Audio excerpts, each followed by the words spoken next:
அது ஒரு நாள் திடீர்னு எனக்கு அவங்கள்ட்டேருந்து அழைப்பு வந்தது. அழைப்பு வந்தோடனே ஃபஸ்ட்டு வந்து நான் வேணான்ற மாதிரி தான் நினச்சேன். வேணான்ற மாதிரி தான் சொல்லிட்டேன். சொல்லிட்டு வீட்டில் வந்தபோது தான் நீ ஜான் உங்க அம்மா 3 பேரும் என்னை போட்டு அமுக்கி நீங்கள் ஏன் இப்படி பண்ணீங்க ஏன் இப்படி பண்ணீங்கன்னு கேட்டீங்க. அப்போ நானும் யோசிச்சு பார்த்தேன். நான் வந்து உண்மையிலேயே can I add value to them? That is what my question. I think then I felt as I can add value to that party அப்படின்னு நினச்சேன். அதுக்கப்புறம் வந்து நான் என்னுடைய விருப்பத்தை அவங்கள்ட்ட சொன்னேன். அதுக்கப்புறம் ஒரு முறை அழைத்தார்கள். ரொம்ப சிம்பிளாக இருந்தார். ரொம்ப மனம் விட்டு பேசினார் தான் சொல்ல முடியும். அண்டு நான் சரி ஓகே சார், நிறைய பேர் வெயிட் பண்ணுவாங்க, நான் கிளம்புறேன் அப்படின்னேன். ஒரு ஃபோட்டோ எடுத்துக்கலாமா அப்படின்னாரு. ஐயோ சார், நானே கேட்கணும்னு நினச்சேன், மறந்துட்டேன், எடுத்துக்கலாம் அப்படின்னேன்.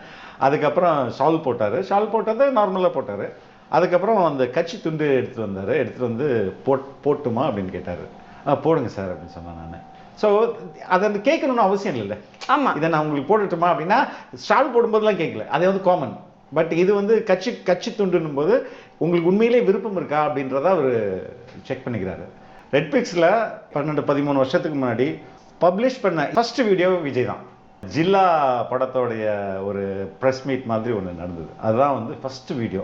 என்ன டாடி நீ சொல்றது எல்லாமே இந்த டாட்ஸ் கனெக்டிங் மாதிரி இருக்கு. ஆமா, நான் இதையும் அவர்கிட்ட சொன்னேன். ரொம்ப இனிமையான ஒரு சந்திப்பாக இருந்தது.